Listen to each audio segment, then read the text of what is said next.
누가복음 7장 36절에서 50절까지 우리 같이 읽겠습니다.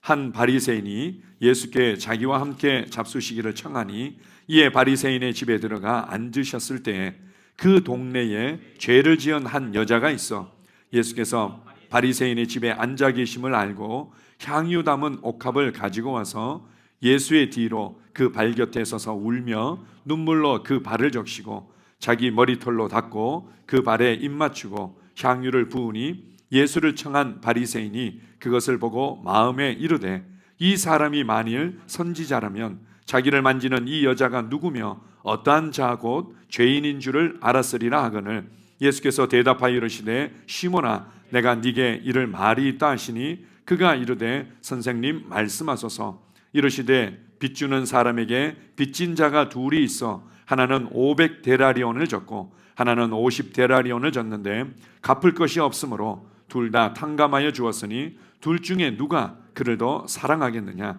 시몬이 대답하여 이르되 내 생각에는 많이 탕감함을 받은 자니이다. 이르시되 네 판단이 옳다 하시고 그 여자를 돌아보시며 시몬에게 이르시되 이 여자를 보느냐.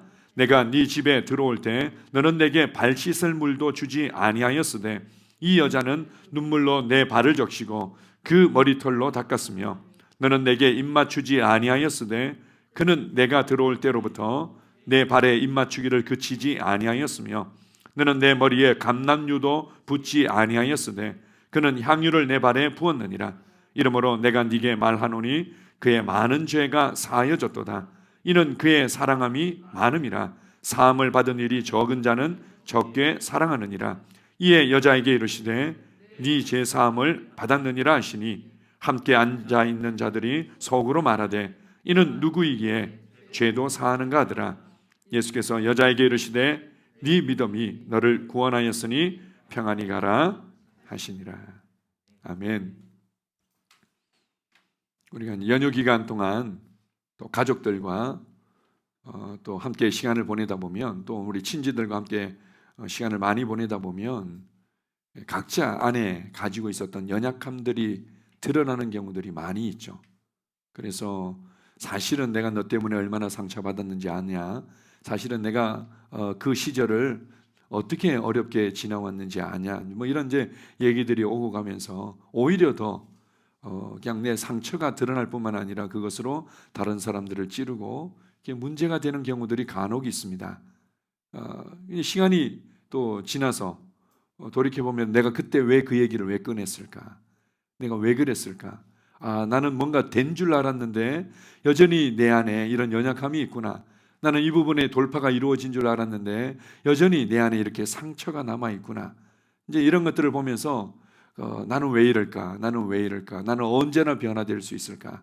이렇게 이제 자기 자신에게 이제 파고드는 경우들이 있고 또 이제 한편으로는 다른 사람에 대해서 내가 저 사람만 아니었으면 괜찮았을 텐데 내가 이런 상황만 아니었더라면 나는 훨씬 더 지금 다른 인생을 살고 있을 텐데 이러면서 다른 사람이나 상황을 탓하면서 계속 거기에 파고드는 경우들도 있습니다. 지혜로운 사람은 이러한 어떤 연약함들, 때로는 우리 가운데 여전히 뭔가 다루어지지 않은 어떤 상처나 아픔이나 분노나 문제들이 있다는 것을 발견되어질 때 나를 가장 잘 아시고 그리고 나를 언제나 있는 그대로 용납하시는 하나님께로 나오는 것이 필요한 겁니다. 지혜로운 사람들은 그것을 잘하는 사람이죠. 오늘 본문 말씀에 보게 되면 그 동네에 죄를 지은 한 여자가 있었다 이렇게 말합니다. 이 유대인의 어떤 관례를 따라서 그래 성경의 다른 몇 군데의 기록을 따라서 볼 때 주로 세리와 창녀들을 죄인이라고 하는 경우들이 많았습니다. 그래서 여기서 죄를 지은 한 여자가 있다 이렇게 말할 때 창녀였을 이제 경우가 많았던 거죠. 사람들에게 멸시를 받고 그리고는 죄인이라고 또 정죄를 받고 그 스스로도 자존감이 무너져 있고 그리고 자신이 이러한 인생을 살 수밖에 없었던 뭐 어떻게 얘기하면은 세상적인 표현으로 기구한 인생이라고 이렇게 표현하기도 하지 않습니까? 그것을 처음부터 원해서 그런 인생을 사는 사람이 어디 있습니까? 여러 가지 이유가 있었고 또 여러 가지 어떤 정말 자기가 원치 않는 어떤 상황들이 있었겠죠. 그 가운데 받았을 그런 어떤 상처들, 아픔들, 우울들, 분노들, 이런 것들을 안고 살아가는데 예수님에 대한 소문을 들었던 겁니다. 예수님은 정말 우리를 있는 그대로 아시더라. 있는 그대로 우리를 용납하시더라. 있는 그대로 또한 사랑하시고 치유해 주시더라. 이런 소문을 들었겠죠. 어쩌면은 몰래 숨어서 예수님께서 가르치는 그 현장에 있었을 수도 있을 겁니다. 그가 용기를 내었습니다. 우리가 이제 이 바리새인 시몬이라고 하는데요. 이 시몬이라는 바리새인의 집에 초청받아 갔을 때 이 시몬이라는 사람 이상한 사람이었습니다.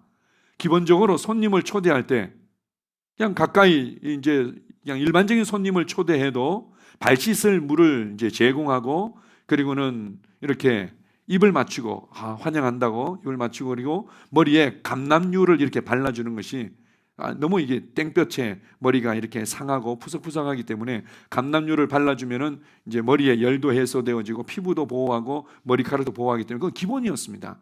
더더군다나 예수님을 특별한 선생님이라고 하면서 이렇게 초대를 했는데 이런 것들이 전혀 없었던 거죠. 이제 그러한 주인의 집에 초청받았을 리는 만무하고 그런데도 그가 용기를 내었던 겁니다. 내가 지금이 아니면 나는 예수님을 만날 수 없어. 지금이 아니면 예수님께 나의 마음을 표현할 길이 없어. 지금이 아니면 나를 있는 그대로 알고 용납하시고 내게 은혜를 주신 그분과 함께할 수 없어. 이렇게 결단을 했던 거죠. 우리가 이제 앞뒤 문맥을 보게 되면 시몬이라는 바리새인이 왜 예수님을 초대했는지 잘 이해가 되지 않지만 그 예수님께서 기꺼이 응답하시거나 함께 가셨죠. 아마 그 시몬이라는 바리새인에게 그래도 또 한 번의 기회를 주고 싶어하는 마음이 있었을 것 같고요. 무엇보다도 바로 이 죄인으로 일컬어지는 이 여인을 알고 있었던 거죠. 이 여인이 이 기회가 아니면은 예수님을 만날 수 없다는 것들을 주님께서 영으로 아셨던 거죠. 그래서 기꺼이 오히려 그냥 무시당하고 조롱당하는 것과 같은 그 초대받은 그 현장에 기꺼이 갔던 것입니다. 기꺼이 가서 예수님께서 이제 어울리고 계실 때 그때 이 죄인이라고 여겨졌던 또 창녀라고 우리가 여겨지는 이 여인이 예수님께 담대히 이제 나오죠. 그래서 그가 예수님 앞에 섰을 때 그 예수님을 통해서 느껴지는 그 임재가 그 여인의 인생을 만졌던 것 같습니다. 그냥 울고 그 안에 있었던 응어리와 그 안에 있었던 그 상처와 아픔들이 다 이렇게 씻겨 나갈 만큼 울고 또 한편으로는 주님을 향한 어떤 감사와 감격의 마음이 있었겠죠. 울 때까지 예수님이 그대로 그냥 지켜보십니다. 그러고 나서는 자신의 머리털로 예수님의 발을 씻기죠. 발을 이렇게 잘 닦아내고 그리고는 그 귀한 향유 옥합을 깨트려서 그 향유를 발에 붓습니다. 아니나 다를까 이 종교인이었던 시몬이 막 화를 내죠. 그때 예수님께서 이러저러하게 그에게 교훈을 주고 있습니다. 자, 누가복음 7장 37절 38절을 다시 한번 읽어보겠습니다. 그 동네에 죄를 지은 한 여자가 있어 예수께서 바리새인의 집에 앉아 계심을 알고 향유 담은 옥합을 가지고 와서 예수의 뒤로 그 발 곁에 서서 울며 눈물로 그 발을 적시고 자기 머리털로 닦고 그 발에 입 맞추고 향유를 부으니. 여인을 알고 계셨고 또 여인을 기다리고 계셨죠. 그리고 그 여인이 마음껏 눈물을 흘리기를 또 그가 그 모든 것들을 주님 앞에 내려놓기를 주님은 묵묵히 지켜보면서 기다리고 계셨던 것입니다. 예수님은 알고 계셨던 거죠. 예수님을 믿지 않는 사람들이나 예수님을 믿고 나서 그리고 또 나아가서 이 복음을 알고 나는 새로운 피조물입니다. 나는 이제 더 이상 아플 수 없습니다. 나는 더 이상 상처가 없습니다. 나는 실패할 수 없습니다. 이걸 고백한다 하지만 그러나 우리 깊은 속에서 여전히 뛰어넘지 못하는 뭔가 막막하게 느껴지는 이런 아픔들이 있는 거죠. 그것이 내 부모님으로부터 물려받은 것이든 내가 자라면서 겪었던 환경 때문에 그런 것이든 아니면 나의 연약함으로 말미암은 실수 때문에 되어진 것이든 그런 것들을 가지고 있을 때 주님은 알고 계십니다. 그것을 다른 방향에서 다른 엉뚱한 것으로 해결하려 하지 말고 주님께 나오기를 주님은 원하시죠. 자, 누가복음 19장에 보게 되면 우리가 잘 알고 있는 삭개오라는 사람에 대해서 나옵니다. 자, 삭개오에 관해서 우리 누가복음 19장 같이 한번 읽어봅시다. 2절에서 4절입니다. 삭개오라 이름하는 자가 있으니 세리장이요 또한 부자라. 그가 예수께서 어떠한 사람인가 하여 보고자 하되 키가 작고 사람이 많아 할 수 없어 앞으로 달려가서 보기 위하여 돌 무화과 나무에 올라가니 이는 예수께서 그리로 지나가시게 되밀어라. 삭개오는 세리였습니다. 지금으로 얘기하면 안정된 전문 직업을 가지고 있었죠. 뭐 수익에 대해서는 크게 무리가 없었죠. 더더군다나 그는 그 세리의 장이었습니다. 그러다 보니까 부자였었죠. 이 당시에 이제 세리들은 이걸로 많이 얻어먹었습니다. 로마를 대신해서 이제 백성들의 그 세금들을 걷어내는데 때로는 로마에서 이제 얘기하는 것보다도 좀 더 이렇게 많이 이렇게 추징을 해서 그 이윤을 또 이렇게 스스로 챙기기도 하고 뭐 이런 경우들이 있었던 것 같습니다. 그래서 이제 죄인이라 그러고 사람들은 매국노처럼 여기는 측면들이 있었죠. 그럴지라도 그가 세리장이 되었다는 것은 그래도 결국은 돈이 최고야. 안정된 삶이 최고지. 그래, 나를 조롱할 만큼 조롱해봐라. 너희들 그렇게 사는 꼬라지를 보니까 그래, 퍽도 자랑할 만하다. 결국은 안정된 삶을 위해서 난 이걸 기꺼이 감내할 거야 라고는 열심히 일하고 열심히 일해서 세리장까지 올라갔죠. 그에게는 돈과 안정된 삶이 그의 인생을 보장해 줄 줄 알았습니다. 그리고 그것만이 자신에게 참된 만족을 줄 줄 알았는데 이제는 부자가 되고 나니까 공허한 거죠. 부자가 되고 나니까 이것이 정말 참된 인생일까? 라는 이제 마음들이 생겼던 것 같습니다. 그가 예수님께서 자신의 동네를 지나간다는 소식을 들었습니다. 그래서 그 예수님, 대체 선지자라고도 그러기도 하고 구원자라고 그러기도 하고 왕이라고도 하시는 저분, 때로는 하나님이라고도 하시는 저분은 대체 어떤 분일까? 저분은 나와 나의 인생을 어떻게 보고 계실까? 이제 이런 궁금증이 생겨서 예수님을 한 번 보고 싶었던 거죠. 그 예수님을 보고 싶어서 갔더니 사람들이 너무 많은 겁니다. 그래서 예수님 이쪽 방향으로 가시는구나. 이래서는 그 세리장이었다고 하면 아마 당시에 사람들의 아마 평균 수명으로 봤을 때는 나이가 제법 있지 않았을까. 자신의 체면을 그냥 내려놓고는 낑낑거리면서 나무에 올라가는 겁니다. 제 아내랑 신혼여행으로 이제 성지순례를 이제 다녀온 적이 있었는데요. 그때 갔을 때 돌무화과 나무라고 하는 아마 삭개오가 올라갔을 거라고 추정하는 뭐 이렇게 가게 되면 추정하는 것들이 많습니다. 왜냐하면은 뭐 2000년 전에 일어난 일들을 정확하게 알 수가 없으니까 이제 성경의 사건들은 사실이지만 그것이 이 지점이었는지 이거는 이제 정확하지 않으니까 추정되어지는 그 나무를 보니까요. 무화과 나무는 사실은 꼭 식물 같죠. 식물 같고 이제 그렇게 크게 자라지 않는데 이 돌무화과 나무라고 하는 것들은 우리나라 예전에 이제 초등학교에 보면 플라타나스 나무라고 송충이도 많이 떨어지고 뭐 이런 이제 그 나무하고 그게 좀 비슷하게 이파리는 좀 다른데 그렇게 이렇게 좀 크게 보이더라고요. 이제 그게 이제 올라간 거죠. 올라가지고는 이렇게 쳐다보고 있는데 예수님께서 그 나무로 오시는 겁니다. 그래서 예수님께서 우러러 보셨죠. 예수님께서 이렇게 우러러 보시고는 삭개오야.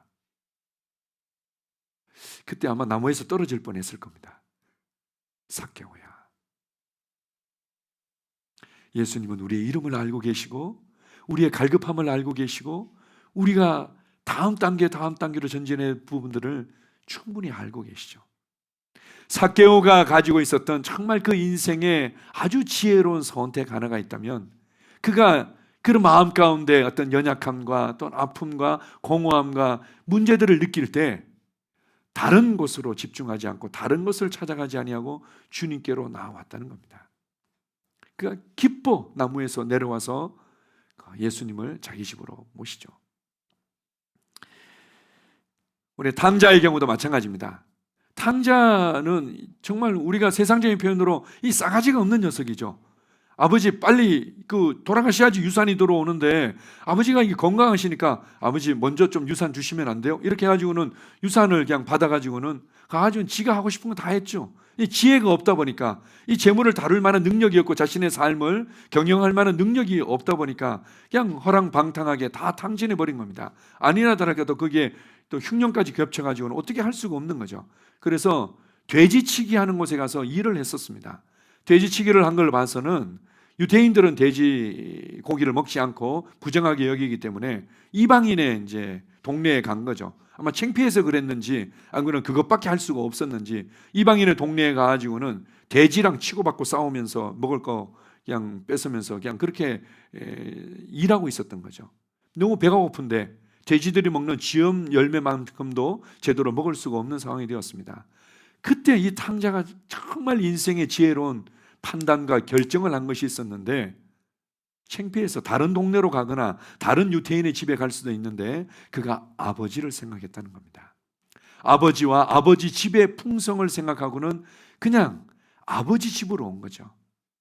다른 곳에도 얼마든지 품꾼으로 갈 수도 있었을 텐데 아버지 집에 왔을 때 아버지께서 그를 안고 입을 맞추고 그에게 새 옷을 입히고 새로운 신발을 신기고 잔치를 벌이죠.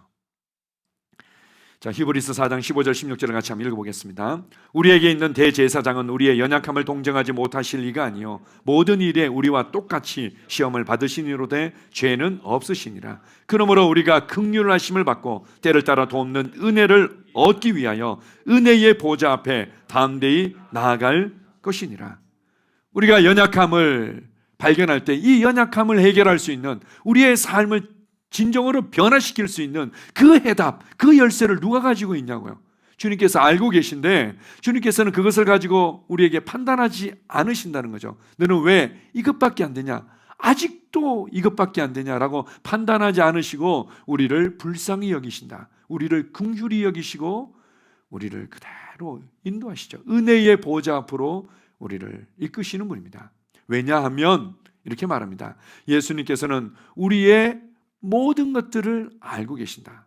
육신을 입고 인생이 겪는 어려움들, 인생이 겪는 유혹들, 인생이 겪는 문제들을 온몸으로 다 경험해 보신 분이기 때문에 알고 계신다는 거죠.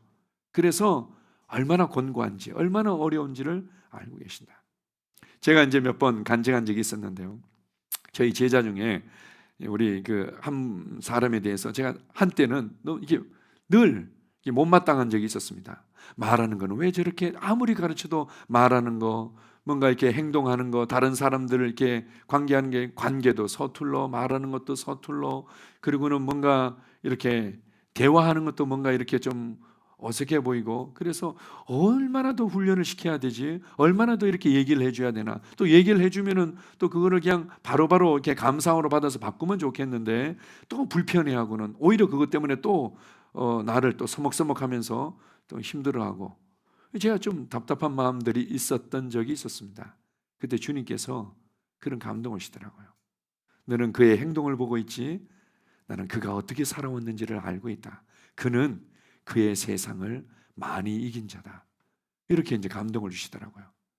그러니까 이제 흔히 하는 말로 불우한 환경에서 자라서 정말 지금 그렇게 말하고 생각하고 행동하고 그렇게 살아가는 것이 네 수준에 봤을 때는 사실은 아직도 여전히 그 수준인 것 같지만 하나님께서는 그의 세상을 얼마나 많이 이겼는지, 그가 그의 기질을, 그의 성품을, 그의 한계들을 얼마나 말씀의 능력과 성령의 능력으로 뛰어넘고 뛰어넘어서 이 자리까지 왔는지 나는 알고 있다. 이렇게 저에게 감동을 주시더라고요. 주님은 우리와 똑같이 시험을 받으셨기 때문에 알고 계셔. 다만 그분은 죄가 없으신 이기신 주님이셨고 이기신 하나님이셨죠. 그래서 은혜의 보좌 앞에 담대히 나와라. 우리가 명절 끝날 마지막 날에 이스라엘 백성들은 매년 똑같은 명절들을 경험하고 똑같은 또 그 축제들을 경험하고 또 1년에도 몇 차례씩 있었으니까 그냥 마시면서 즐거워하고 있을 때 예수님은 그들의 표정을 보신 것이 아니라, 그들이 먹고 마시고 떠들면서 즐거워하는 것을 보신 것이 아니라 그들의 중심 가운데 있는 연약함과 아픔과 상처와 공허함과 그런 것들을 보신 거죠. 목마름을 보셨던 거죠. 그래서 외치십니다. 누구든지 목마르거든 내게로 와서 마시라. 누구든지 목마르거든 세상 사람들은 어떻게 합니까? 너무 목말라요. 그래서 목마를 때는 치맥이 최고예요. 목마를 때는 소주가 최고예요. 아예 이도저도 싫을 때는 폭탄주라도 마셔야지 살 것 같아요. 뭐 이렇게 그들의 목마름을 해결하고 싶어가지고는 더 술에 중독되기도 하고, 뭐 어떤 게임에 중독되기도 하고, 성적인 부분에 중독되기도 하고, 또 우리가 요한복음 4장에서 얘기하고 있는 우물가의 여인처럼, 제가 예전에 아주 좋아했던 복음성가 중에 하나였습니다.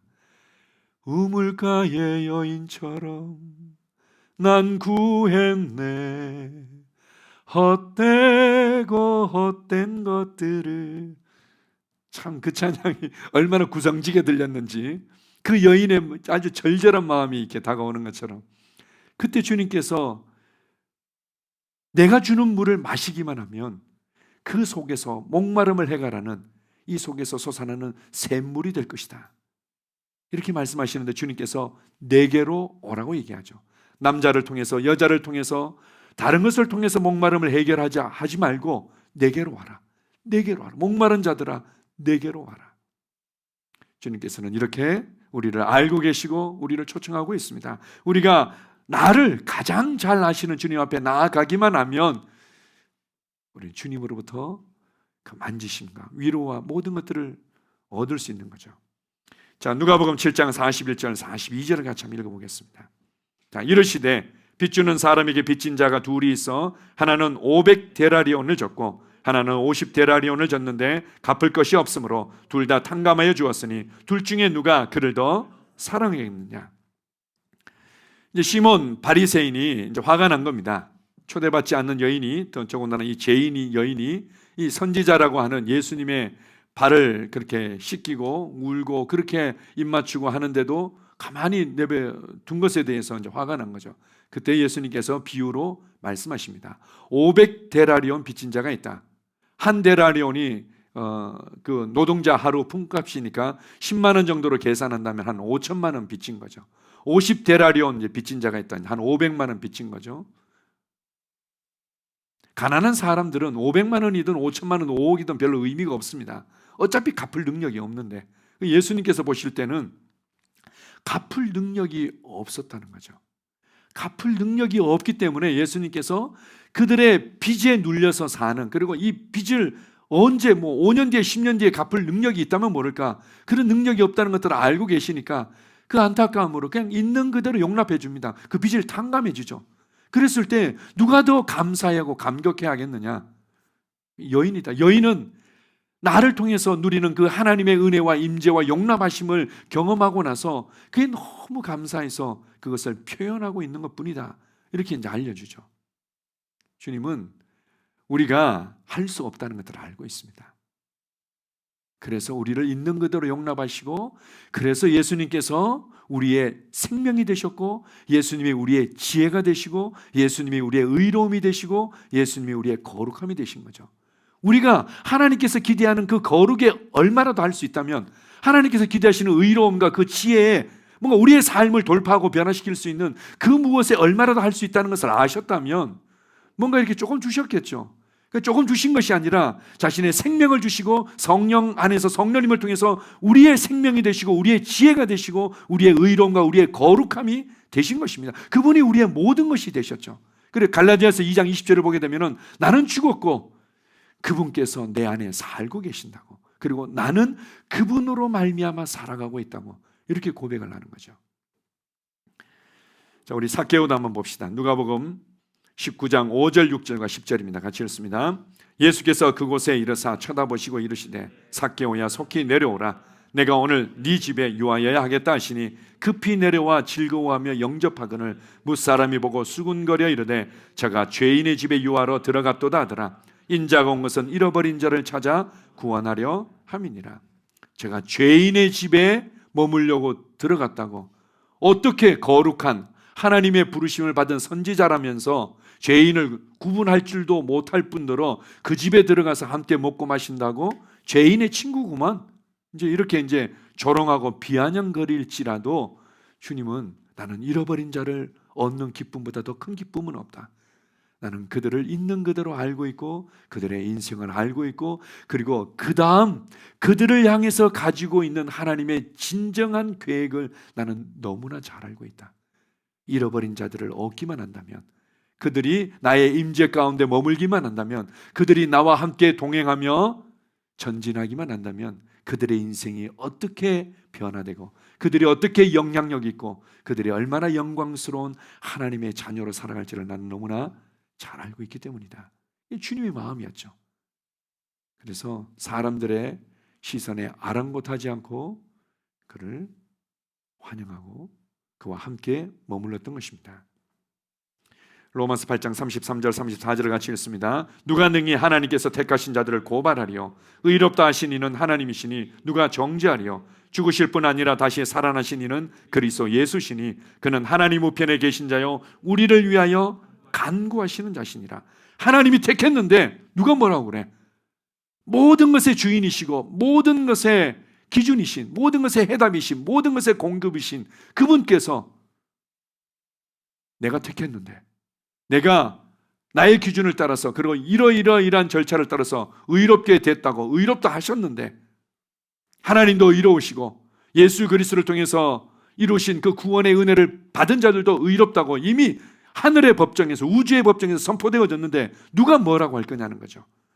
그리고 더더군다나 그분은 우리를 위해서 간구하시는, 우리를 위해 간구하시는 자 앞에서 우리가 무엇을 얘기하겠냐는 거예요. 저도 이제 나이가 들어가고 있구나, 참 감사하다 이렇게 생각하는 것 중에 하나는, 제가 30, 40대는 저도 제 기준이 강했던 거예요. 이렇게 해야지 좋은 사람 아니야? 이렇게 해야지 좋은 신앙이 나냐? 이 정도는 돼야지 그리스도인이라고 말할 수 있는 거 아니야? 이제 이런 것들이 저한테도 강했던 거죠. 이 성도들을 보면서 왜 이것밖에 안 될까? 대체 지금 몇 년이 지났는데 왜 이렇게밖에 반응하지 못할까? 지금 대체 내가 몇 번이나 얘기했는데, 이제 이런 것들, 제가 어린 애들 키우면서 가끔 그런 마음이 들 때가 있었거든요. 야, 100번 얘기해도 안 되나? 제가 보니 얼추 제 느낌을 한 1000번 얘기하니까 좀 되는 것 같은 느낌. 이제 그런 비슷한 느낌이었죠, 성도들에 대해서는. 근데 이제 제가 이제 나이가 들어가면서 더 알게 되는 거예요. 성도들 한 사람 한 사람이 대체 어떤 믿음의 싸움을 통과하면서 이 자리에 서 있는지, 자신의 세상을 얼마만큼 말씀의 능력과 성령의 능력으로 이기기 위해 그 과정들을 거쳐왔고, 그래서 얼마만큼 자신의 세상을 이겼기 때문에 지금 이 수준의 이 상황에 서 있는지, 이런 것들이 이제 더 많이 보이는 거죠. 더 많이 보이니까 그냥 이렇게 이 자리에 서 있는 것만으로도, 이렇게 함께 하는 것만으로도, 함께 이렇게 교회 생활 하는 것만으로도 너무 귀하고 감사할 때가 많이 있습니다. 전에는 조금 더 할 수 있는데 여기에 좀 더 집중되어 있었다면, 그래서 저도 이제 저도 좀 철이 들어가는구나, 나이가 들어가는구나, 이런 것들을 경험하는데요. 주님께서 우리를 있는 그대로 아셨고 있는 그대로 용납하셨고, 그리고 우리를 선택하시고 의롭게 하시고 지금도 우리를 위해서 간구하고 계신다. 제가 이제 이런 메시지들을 하게 되면은 여러분 벌써 한 몇 차례 들었을 텐데요. 늘 생각나는 목사님 한 분이 계십니다. 저도 이제 예전에 비해서는 많이 이제 전진했다고 생각되어지지만, 이분을 생각할 때마다 너무 이제 제가 아직도 갈 길이 멀구나 이렇게 느껴질 때가 있습니다. 짐 신발라 목사님. 예수님은 차치하고라도 이 목사님처럼만 한다면, 브루클린은 굉장히 그 탈출구가 없던, 예전에 아마 그런 것도 있을 거예요. 브루클린은 비상구가 없다. 그게 실제로 그 중독자들이 많고 그다음에 창녀들도 많고, 그긴 할렘 가죠. 근데 그곳에 이제 교회가 세워졌습니다. 그곳에서 성령님께서 놀랍게 역사하셔서 많은 사람들이 찬양만 듣기만 해도, 그리고 또 말씀을 들으면서 예배에 참석하면서 많은 노숙자들, 불황자들, 그리고 그런 어떤 창녀들과 이 많은 사람들이 회개하고 돌아오는 기적적인 역사들이 많았습니다. 그날도 이제 뭐 1부, 2부 뭐 이렇게 예배를 드리고, 이제는 이제 마지막 메시지를 하고 나서 성도들을 초청한 거죠. 성도를 초청하면 우리는 초청하는 시간들이 거의 없는데, 왜냐하면은 주로 이제 성도들이 모여서 예배를 드리니까 그 가운데는 이제 구도자들, 그리고는 또 추워서 들어온 사람도 있고 구걸하기 위해서 들어온 사람도 있고, 이제 불신자들이 많이 이제 들어오는 겁니다. 예수님을 항상 초청을 하죠, 예배 때마다. 그래서 너무 이제 지치고 해서 이 강대산이 좀 높았던 것 같습니다. 강단에 딱 걸쳐 앉아가지고는 이렇게 초청을 하면 사람들이 앞으로 나오잖아요. 그러면은 성가대원들이 가서 그 기도를 도와주고 그걸 예수님 영접하도록 도와줍니다. 그래서 그 브루클린 교회 그 이름이 뭐라고 하는 그 교회 이름인데요. 예. 그 교회의 그 성가대가 굉장히 유명합니다. 그 성가대원들이 바로 이렇게 앞으로 나오는 구도자들을 이렇게 이제 영접하도록 이제 도와주죠. 근데 그때 노숙자 한 사람이 이렇게 나오는 겁니다. 이 악취를 풍기면서 그 도저히 냄새를 맡으면서 서 있을 수 없을 만큼 그런 이제 사람이 오길래 또 뭔가 도움을 요청하는 모양이다. 그래서 이제 몇 마디 물어보고 나서 얼마나 이 생활이 되었습니까? 고향이 어디입니까? 이렇게 물어보고 나서는 주머니에 손을 넣고는 이제는 용돈을 줘서 빨리 내보내고 싶어서 이 냄새 이거 해결하고 싶은 마음들이 더 컸던 거죠.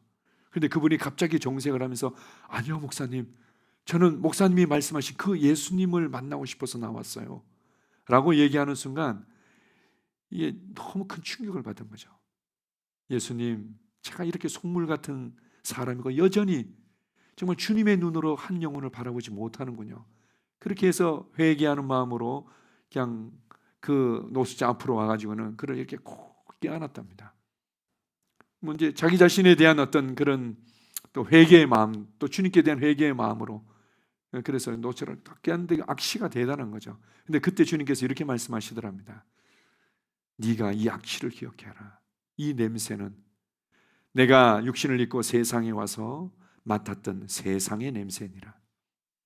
세상의 슬픔의 냄새, 세상의 우울의 냄새, 세상의 죄악의 냄새, 세상의 그 상처와 분노의 냄새, 그 악의 냄새들, 그 냄새를 평생 맡으시면서 이 땅을 거니셨고 우리를 위해 친히 죽으셨던 거죠.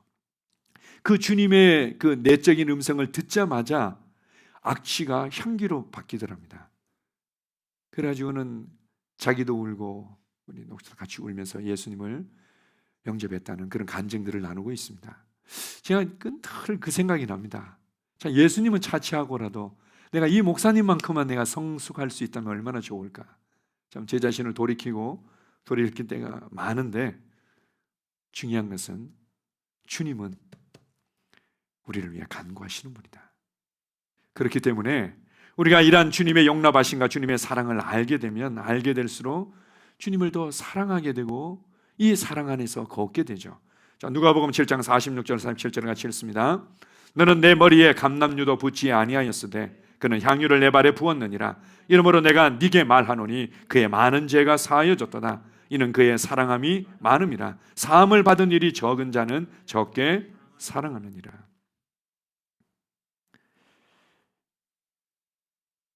사함을 많이 받았기 때문에 하나님이 보실 때는요, 그냥 죄는 죄입니다. 죄가 뭐 큰 죄가 있고 조만한 죄가 있고 독국물은 독국물이죠. 다 죄는 죄죠. 그러나 내가 어떤 처지에서 얼마나 큰 주님의 용서와 용납하심을 받았는지를 깊이 알고 받아들이는 것만큼 어떻게 해요? 주님께 감사와 사랑이 나올 수밖에 없는 거죠. 이 여인은 자신이 어떠한 형편에서 주님의 이해와 용납을 받았는지를 붙잡았기 때문에, 발견했기 때문에 주님을 그 사랑과 감격이 더 크게 나왔던 겁니다. 시몬아, 그는 이 사랑을 알고 있고 나의 임재 안에서의 참된 은혜와 자유를 그는 알고 있다. 그래서 더 많이 사랑을 표현한 것뿐이야. 근데 너는 나를 어떻게 알고 있지? 나를 그냥 한나 선지자 같은 사람, 선생님 같은 사람 정도로 알고는 합당히 기본적으로 이렇게 집원으로 초청했을 때 손님에게 할 수 있는 것들도 아무도 하지도 않았던 거죠. 자, 삭개오에 대한 얘기도 한번 읽어봅시다. 누가복음 19장 8절 9절입니다. 삭개오가 서서 주께 여짜오되 주여 보시옵소서. 내 소유의 절반을 가난한 자들에게 주겠사오며 만일 누구의 것을 속여 빼앗은 일이 있으면 내 갑절이나 갚겠나이다. 예수께서 이르시되 오늘 구원이 이 집에 이르렀으니 이 사람도 아브라함의 자손이미로다. 용납하시는 주님의 은혜를 경험하고 났더니요, 물질을 위해서 살아야 되는 삶, 안정된 삶을 위해서 그렇게 그냥 아둥바둥 사는 삶이 의미가 없어진 거죠. 영혼을 경험하고 나면, 하나님의 영광을 경험하고 나면, 하나님의 그 사랑을 경험하고 나면 그렇게 앞뒤 물불을 가리지 않고 줄다름치던 삶이 어떤 삶인지 보이게 되는 거죠.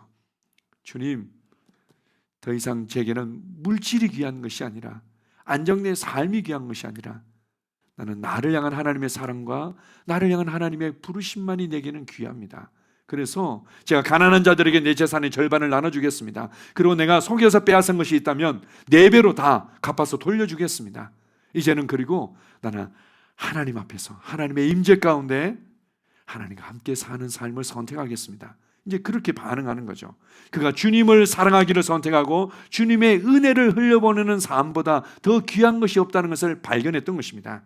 요한복음 21장 17절을 같이 읽습니다. 세 번째 이르시되 요한의 아들 시몬아, 네가 나를 사랑하느냐 하시니 주께서 세 번째 네가 나를 사랑하느냐 하심으로 베드로가 근심하여 이르되 주님, 모든 것을 아시오매 내가 주님을 사랑하는 줄을 주님께서 아시나이다. 예수께서 이르시되 내 양을 먹이라. 시몬 베드로가 예수님께서 부활하셨던 장면을 목격하죠. 이제 부활하시고 난 이후에 예수님이 찾아오셨을 때 그 가운데 있었지만, 성경에 보게 되면은 베드로가 나서 가지고는 뭔가를 말했다는 장면들이 없습니다. 하여튼 어떤 사건만 있으면 그냥 베드로가 앞장서서 얘기를 했었는데, 예수님을 3번씩이나 저주하면서 부인하고 난 이후에 그 가운데 있었던 어떤 죄책감, 열등감, 어떤 자기 자신에 대한 어떤 그런 답답함, 싫어짐, 뭐 이런 것들이 있었겠죠. 그래서 예수님의 부활의 현장에서도 나서가지고는 얘기를 못하고 아마 쭈삣쭈삣 지켜봤을지도 모르겠습니다. 나중에 이제 갈릴리 호수로 고기를 잡으러 가죠. 그때 예수님이 찾아오셨습니다. 베드로의 마음을 아시죠? 베드로야, 다른 모든 사람들보다 나를 더 사랑하느냐? 예수님 모든 것을 아시오매 내가 주님을 사랑하는 줄 아십니다. 그러고 나서 예수님께서 뭘 하십니까? 그렇다면 내가 너를 있는 그대로 용납하고 내가 너를 있는 그대로 사랑한다는 것을 너는 알지 않느냐? 그렇다면 이제는 그 사랑을 인식하고 일어서서 내 어린 양을 먹여라. 내 양을 치라. 내 양을 돌봐라. 이렇게 주님께서 바로 그에게 다음 단계의 부르심으로 그를 이끌어 주시죠. 하나님의 사랑을 알고 그 사랑 안에서 자유하고 난 이후에 그 사랑을 흘려보내게 합니다. 요한복음 21장 17절 이하에 이제 베드로가 어떻게 회복되어지는지를 잘 설명해 주고 있습니다. 자, 우리 마지막으로 요한일서 4장을 한번 보시겠습니다. 요한일서 4장 10절 11절입니다. 요한일서 4장 10절 11절 같이 읽습니다. 사랑은 여기 있으니 우리가 하나님을 사랑한 것이 아니요 하나님이 우리를 사랑하사 우리 죄를 속하기 위하여 화목제물로 그 아들을 보내셨습니다. 사랑하는 자들아, 하나님이 이같이 우리를 사랑하셨은즉 우리도 서로 사랑하는 것이 마땅하도다. 우리가 사랑을 어떻게 알게 되었는가? 하나님이 우리를 먼저 사랑하셨기 때문에 그 사랑을 알게 된 거죠. 이렇게까지 나를 사랑하셨군요. 이렇게까지 나를 알고 계셨고 용납하셨군요.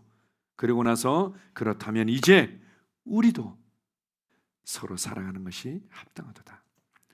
하나님의 용납하심을 충분히 아는 자들은 자유가 임합니다. 이 여인에게 참된 자유가 임했죠. 여인아, 내 믿음이 너를 구원하였으니 이제는 평안히 가라. 나를 있는 그대로 알고 용납하시는 그 주님의 임재 안에 들어가기만 하면 평강이 임하게 되고 참된 자유를 경험하게 되는 거죠. 삭개오가 그 평생을 사람들 눈치를 보면서 삶은 안정됐지만 정말 만족하지 못하는 인생, 이렇게 하기만 하면 만족할 줄 알았는데 살다가 예수님을 통해서 이제 자유를 경험하게 됩니다. 다른 사람들이 내게 대해서 뭐라고 얘기하든 이제는 나는 자유합니다. 나는 주님과 함께 살아갈 것입니다. 그러고 나서 이제는 이 하나님의 은혜를 흘려보내는 삶으로 나타나게 되는 겁니다. 어떤 것 때문에 고민하고 있습니까? 여러분이 돌파하지 못하는 어떤 연약함과 상처 때문에 고민하는 부분이 있습니까? 주님은 알고 계십니다. 주님께로 나오십시오. 주님은 충분히 우리를 용납하시고 우리를 위해 간구하실 뿐만 아니라 우리를 도우시죠. 우리를 참된 자유 안에서 살아가도록 이끄십니다. 자유가 있습니다. 자유가 있는 거죠. 자유가. 우리의 한계로부터 확장되는 자유가 있습니다. 내가 뛰어넘지 못했을 것 같은 그런 나의 어떤 성격이나 습관이나 기질이나 그리고 나의 어떤 태도나 그것이 무엇이든, 그게 질병이든 그게 가난이든 어떤 관계든 무엇이든 뛰어넘도록 도우시는 놀라운 자유의 역사가 있습니다. 그리고는 우리가 그것을 알면 알수록 우리는 사랑 가운데 걷게 될 겁니다. 참된 자유가 있다면, 그리고 주님께서 우리에게 주기를 원하신 진짜 자유가 있다면 그것은 마음껏 주님을 사랑할 수 있는 자유, 마음껏 영혼들과 이웃을 사랑할 수 있는 자유, 마음껏 내 주변에 있는 가족들과 내 주변에 있는 사람들을 사랑할 수 있는 자유를 우리 가운데 주신 거죠. 주님의 임재 안에 이 놀라운 자유의 삶이 있습니다. 주님 앞에 나와서 그 자유의 삶을 누리시기 바랍니다. 아멘. 우리 아까 불렀던 찬양 우리 다시 한번 같이 한번 불러보겠습니다.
죄의 저주 그릇이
아버지 감사합니다. 나를 자유케 하셨습니다. 나를 자유케 하셨습니다. 소망 없는 삶에서 나를 자유케 하셨습니다. 주님, 죄의 형벌과 심판과 그 두려움과 정죄감으로부터 나를 자유케 하셨습니다. 이 저주된 삶이 나를 얼마나 얽어매었는지요. 주님, 이 모든 것으로부터 나를 자유케 하셨습니다. 주님이 나를 자유케 하시기 위해서 친히 종이 되셨고 친히 값을 지불하셨음을 감사합니다. 주님, 오늘 예배를 통해서 하나님께서 예수 그리스도를 통해서 우리를 되사오시고 우리를 자유케 하신 그 놀라운 자유의 은혜들을 우리가 경험하는 시간이 될 것입니다. 아버지 하나님, 여전히 그들의 생각과 그들의 감정과 그들의 상처와 단 그들의 모든 저주된 삶으로부터 소망 없는 삶에 묶여서 종처럼 살아가는 자들이 얼마나 많은지요. 우리 그들에게 이 자유의 복음을, 이 하나님의 은혜의 복음을 나눠주는 자로 살아가겠습니다. 주님 은혜를 감사합니다. 예수님 이름으로 기도합니다. 아멘.